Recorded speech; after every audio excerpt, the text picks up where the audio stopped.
হ্যাঁ, কথায় বলে মা থেকে মাসির দরদ বেশি। বুঝতে কখনো বলে যখন বাবা মাকে ছেড়ে মাসিকে বেশি ভালোবাসে। কি গো মা, তাই তো? তো জননী চরে প্রভু আমার প্রণাম করেছেন কেন? জগতের শিক্ষা। ভগবান বললেন আমি যদি লীলা করে জীবকে দেখি না দিই, এই জগতে জীব কখনো শিখবে না। আমি আপনাদের প্রশ্ন করছি না বাবা, এই জায়গাটির নাম কি বাবা? বীরগঞ্জ। এখনো কি বীরগঞ্জ আছে? হ্যাঁ, এটাই তো জানতে চেয়েছিলাম। যেখানে সাধুগুরু বৈষ্ণবের হয় আগমন, হরিকথা কৃষ্ণ কথা হয় আলাপন, আর সেই স্থানটি হয় মধুরদেবী মধুর নবনত শ্রী বৃন্দাবন। তাহলে এটা যদি বৃন্দাবন ধাম হয়, আপনারা যে আসনে বসে আছেন বাবা, এই আসনটা কার? পরম ভক্তের আসন। এই আসনে বসতে হলে তাকে পূর্ব জন্মের সাধনা করতে হবে, পূর্ব জন্মের স্বীকৃতির ফলে তবে এই আসনে বসবার ভাগ্য মেলে বাবা। ওই আসনে বসে যিনি চিত্তকে নিবেশ করে ভাগবত কথা শ্রবণ করেছিলেন বাবা, কে সেই ভক্তের নাম কি? রাজা পরীক্ষিত মহারাজ, যার জন্ম হয়েছিল ওমা উত্তরার গর্ভে, অভিমন্যু পুত্র। কুরুক্ষেত্রে যুদ্ধে অশ্বত্থামা তাকে বাণ মেরেছিল বাবা, মারতে পেরেছিল? রাখে হরি মারে কে? মারে হরি, রাখে কে? আমার ভগবান যদি রক্ষা করে, এ জগতে কোনো মানুষের সাধ্য আছে তাকে মারবার? মারতে পারবে না। সে রাজা পরীক্ষিত মহারাজ যখন তিনি জানতে পারলেন যে আমার পরমই আর বেশি নয়, 1 সপ্তাহ আছে, মানে 7 দিন, আর এর মধ্যে জানতে পেরে কি করলেন? চিত্তকে নিবেশ। চিত্ত মানে কি বাবা? মন। এই মনকে শান্ত করে ওই আসনে বসে শ্রবণের দ্বারা এই ভাগবত কথা শ্রবণ করেছিলেন। তাই তার মৃত্যুটা 1 সপ্তাহের মধ্যে হয়ে গেল, ভালোভাবে হয়েছিল। আর এই যে আমরা ভক্তগণ, আমরা ভগবানকে এত ভালোবাসি, আমরা এত নিরামিষ খাই, এত একাদশী করি, বৃন্দাবন ঘুরিয়ে এলাম, গয়াকাশী মথুরা ঘুরিয়ে এলাম, আমাদের মৃত্যুটা কেন ভালোভাবে হয় না বাবা? কি করে হবে গো? আমাদের তো চরিত্র ভালো নয়। আপনার জন্য রাগ করবেন না বাবা, আমি কিন্তু আপনাকে বলছি না। ভক্ত কাকে বলে? যার ধন আছে তাকে বলে ধনী, যার মান আছে তাকে বলে মানি, যার জ্ঞান আছে তাকে বলে জ্ঞানী। ধনীর সম্পদ যদি হয় ধন, মানের সম্পদ যদি হয় মান, জ্ঞানের সম্পদ যদি হয় জ্ঞান, তাহলে ভক্তির পরম সম্পদ হচ্ছে ভক্তি। নেতাই গৌর হরি বল। মহাজন ডেকে বলো, ভক্ত তুমি যতই নিরামিষ খাও না কেন, যতই একাদশী করো না কেন, যত তীর্থ ভ্রমণ করো না কেন, ভক্তির মাঝে যদি ভক্তিটুকু না থাকে তাকে কখনো ভক্ত বলা যায় না। মূল বস্তু হচ্ছে ভক্তি। ভক্তি যার ভগবান তার, ভক্তি যার নাই ভগবান তার কাছে নাই। রাজা পরীক্ষিত মহারাজ, আজকে পরীক্ষিত নাম হলো কেন না? এই ক্ষেত্রে জন্মগ্রহণ করে তিনি পরীক্ষা করেছিলেন যে মাতৃগর্ভে থাকাকালে যে ব্যক্তি আমাকে উদ্ধার করেছে সেই ব্যক্তিটি কোথায় না? সবাইকে পরীক্ষা করে বলে আজ রাজা পরীক্ষিত নামে পরিচিত হয়েছে। তার মৃত্যুটা ভালোভাবে হলো।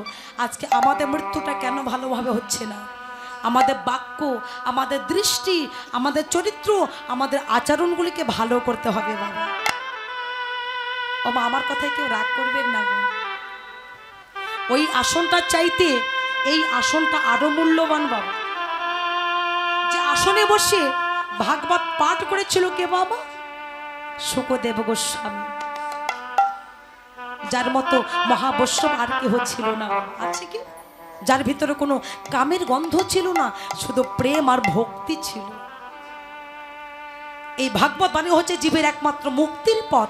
এই জগতে জীব যে যাই করুক না কেন, ভাগবত বাণী ছাড়া জীবের কখনো মুক্তি হতে পারে না। তো যে ভাগবত কথা শ্রবণ করিবার জন্য এসেছেন বাবা, আমি আপনাদের প্রশ্ন করছি না, প্রশ্ন করে ছোট করব না, সেই অধিকার আমার নাই। আমি আপনাদের জিজ্ঞাসা করছি, আচ্ছা এখানে আসবার সময়, এই বৃন্দাবনে আসবার সময় সবাই কি মায়ের চরণে বাবার চরণে প্রণাম করে এসেছিলেন বাবা? বলি কারা কারা প্রণাম করেননি একবার হাত তুলিবেন। মানে প্রণাম করেননি কারা কারা? নিতাই গৌর হরি বল। একজন দুইজন, ও বাবা অনেকে আছে গো। আপনারা প্রণাম করেননি কেন? ভুলে গেছেন? তাহলে ও বাইরে, বাড়িতে নাই মানে চলে গেছে, বেড়াতে গেছে, তাই তো? আচ্ছা, সে তো মরে যায়নি বাবা। আচ্ছা যাই হোক, যার মা বাবা নাই আমি তারও কথা বলব, কিন্তু যাদের আছে আমি তাদের কথা বলছি। থাকতে প্রণাম করা হয়নি। এখানে আসবার সময় যখন একটা মাটির প্রতিমা দেখেছেন, মা কালীর মূর্তি দেখেছেন বাবা, আমরা দূর থেকে দাঁড়িয়েও তাকে প্রণাম করেছি। কিংবা প্রণাম করেছি তো? আমি কিন্তু প্রণাম করতে নিষেধ করছি না।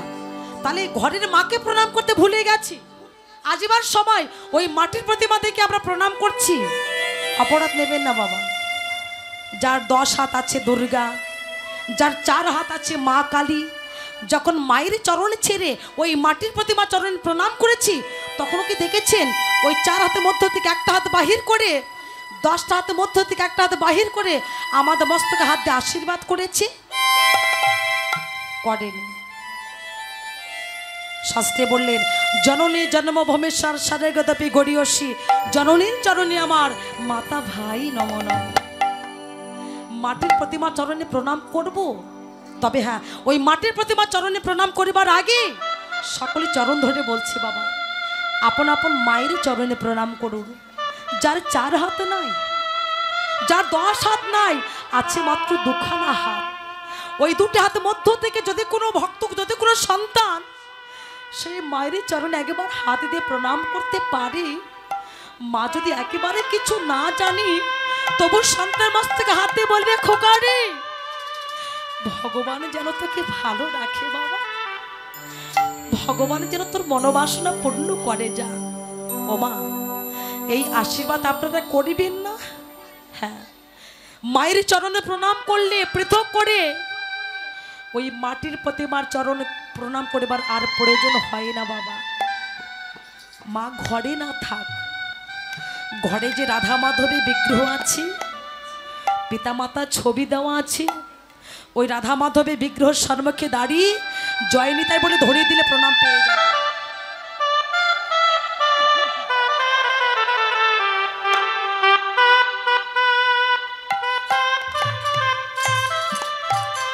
তো যাই হোক, প্রণাম করিবেন, এই ভুল কখনো করিবেন না। আমরা বাবা ভোলানাথের চরণে প্রণাম করি গো মা। জগৎ সংসারে মানুষকে ডেকে বলে বাবা ভোলানাথের চরণে নয়, যদি প্রণাম করতে হয় ওই পিতার চরণে প্রণাম করো। শাস্ত্রে বললেন পিতা স্বর্গ পিতা ধর্ম পিতা হি পরমং তপ প্রীতরে প্রতিমা পণ্যে প্রিয়ন্তে সর্ব দেবতাই নমো নমো।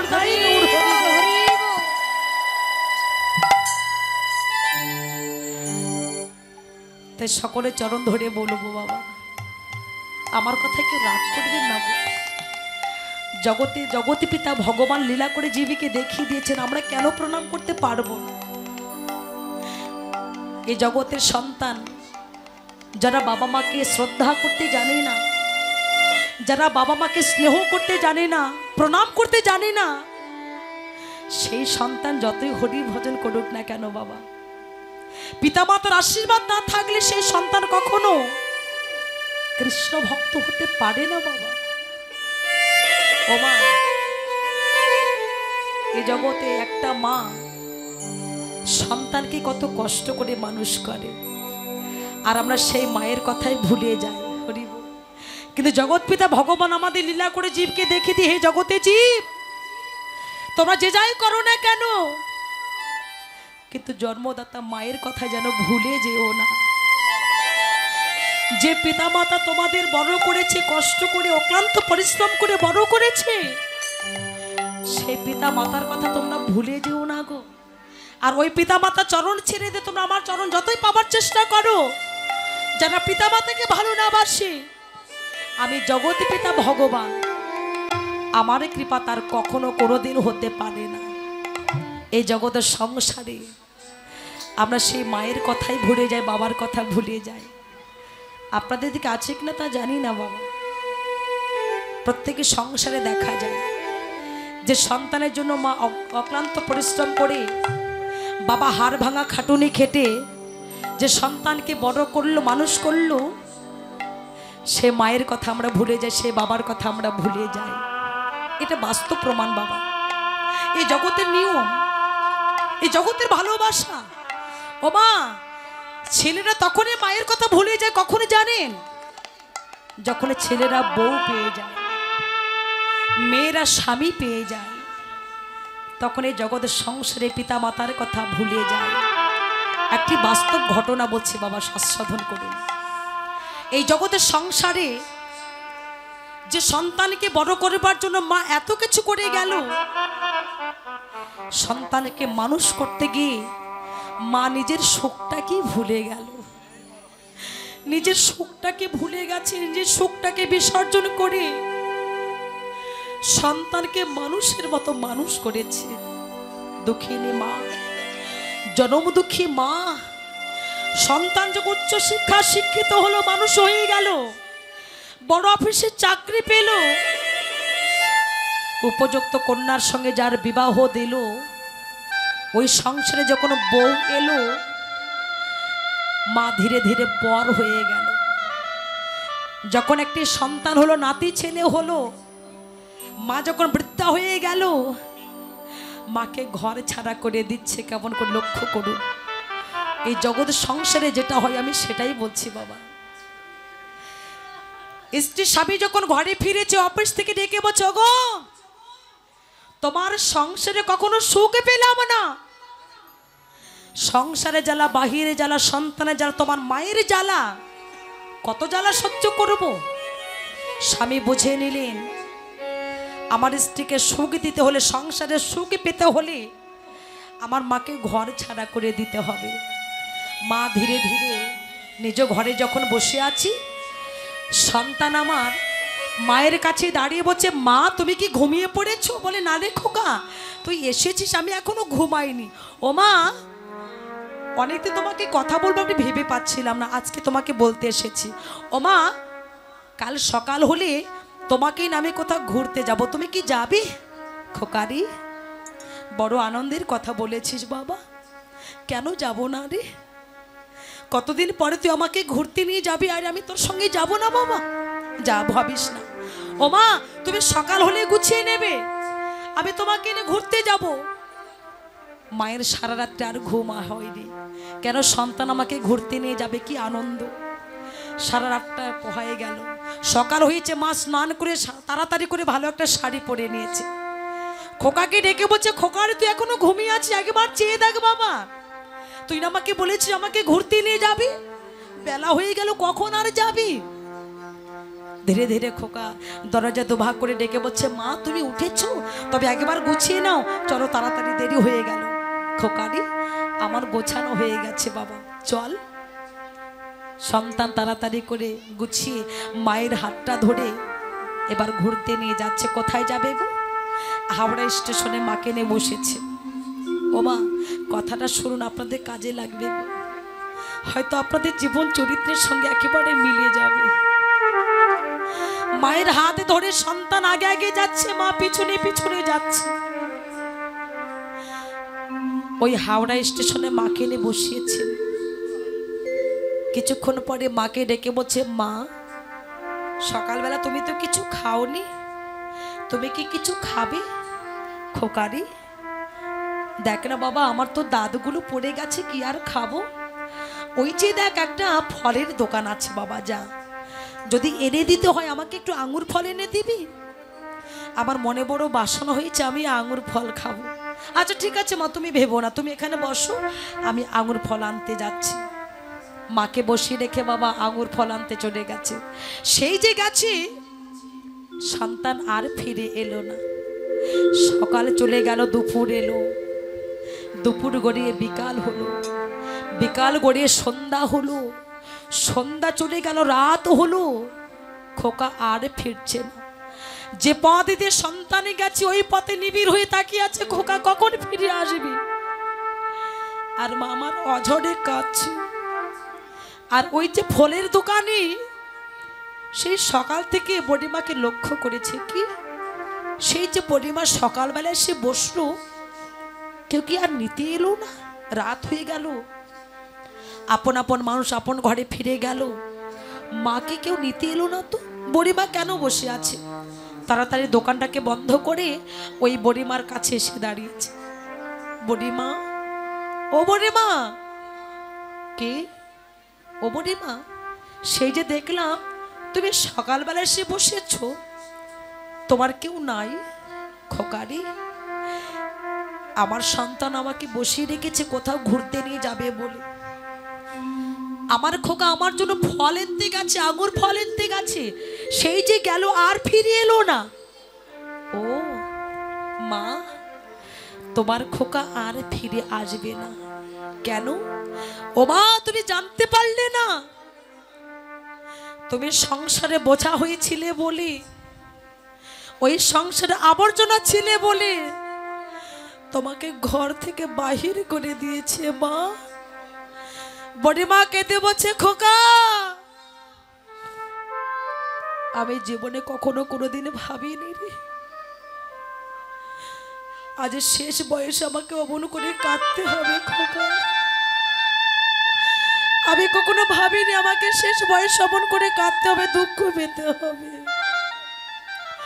খোকারে একবার চেয়ে দেখ, আমি তোর ঘরের আবর্জনা বলি, তুই আমাকে ফেলে রেখে চলে গেছিস। খোকা, আমি একবার ভেবে পাচ্ছি না, একবার চেয়ে দেখ খোকা, তবে চলে যা। আমার জীবনের শেষে ভেবে দেখি আমার সব ভাবনা ভীতি, আমি ভেবেছিলাম আমার সমানে যাবে দীনবন্ধু রে।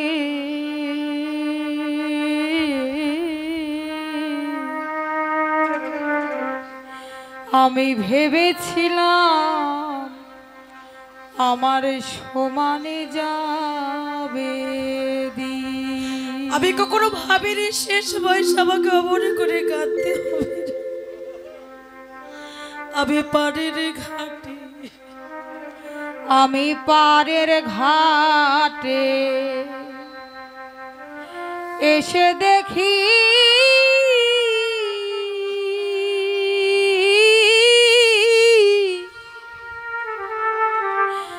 সেই দিনে মাঝি নাই ঘাটে। আমি পাড়ের ঘাটে এসে দেখি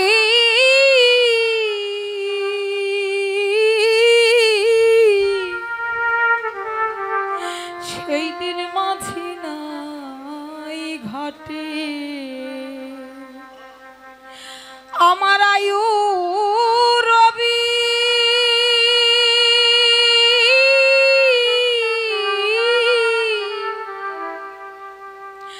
বসেছে পাটে। আমি পরের কথা ভেবে ভেবে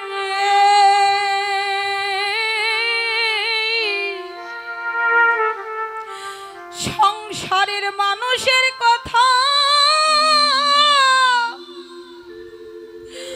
ভেবে ভেবে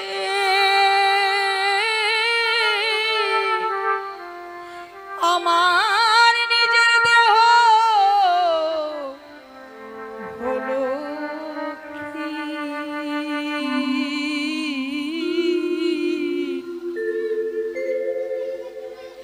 আমি ভেবেছিলাম আমার সমানে যাবে দীনবন্ধু রে।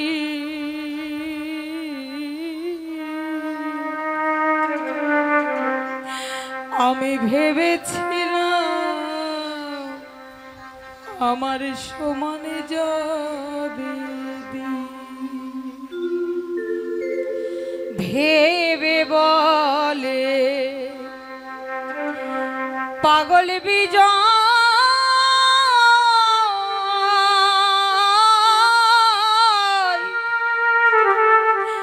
মানুষ জীবনে হলো পরাজয়। ভেবে বলে পাগল বিজয়,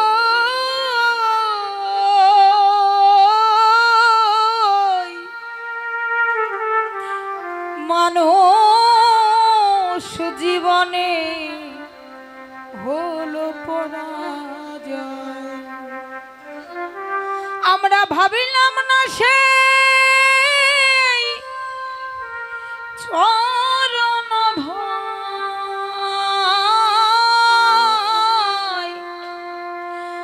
আমরা ভাবিলাম না সেই চরণ ভয়, তাই তো নেমে এলো এত দূর দিয়ে।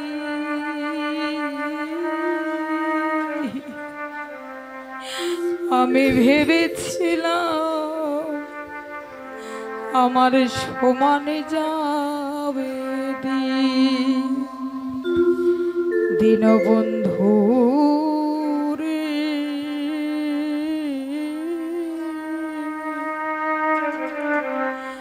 আমি ভেবেছিলাম আমার সমানে যাবে দীনবন্ধু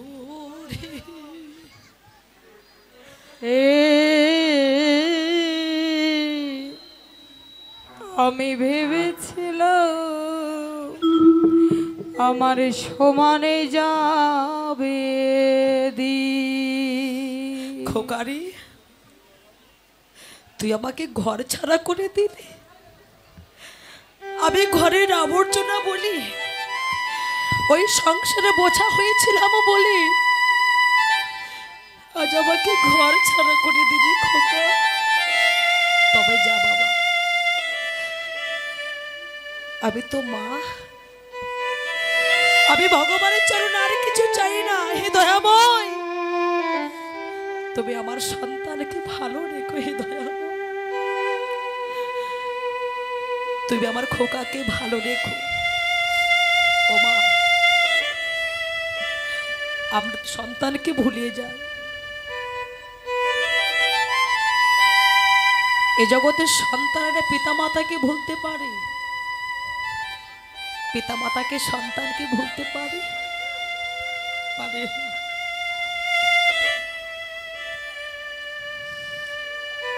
এক কলস জলের 7 কলস পূর্ণ করা যায়, কিন্তু 7 কলস জলে একটি কলস পূর্ণ করা যায় না বাবা।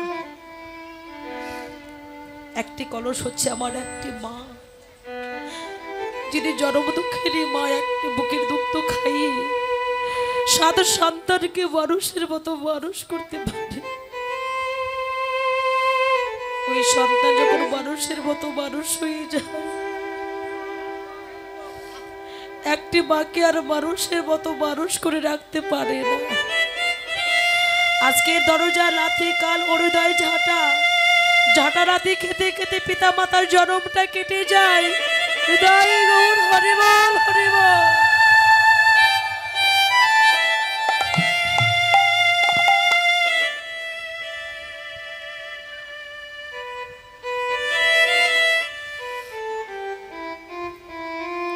সকলে চরণ ধরে বলছি বাবা, পিতা মাতাকে যেন কেউ কষ্ট দেবেন না।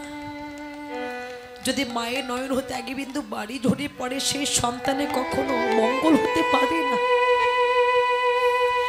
যারা জগতের সংসারে পিতা মাতাকে ভালোবাসে, শ্রদ্ধা করে, জগৎ পিতা ভগবানের কৃপা আর চাইতে হয় না, আপনা হতে আপনে বর্ষর হয়ে যায়। তাই ভগবান লীলা করে জীবকে দেখিয়ে দিয়েছে, জগতে জীব আমি যেমন ভগবান হই আমি আমার মায়ের চরণে প্রণাম করেছি, তোমরা এমনি করে আমার মতো করে আপন আপন পিতা মাতার চরণে প্রণাম করো, ভক্তি করো। হৃদয় গৌর প্রমাদ একবার হরি বল। হরি বল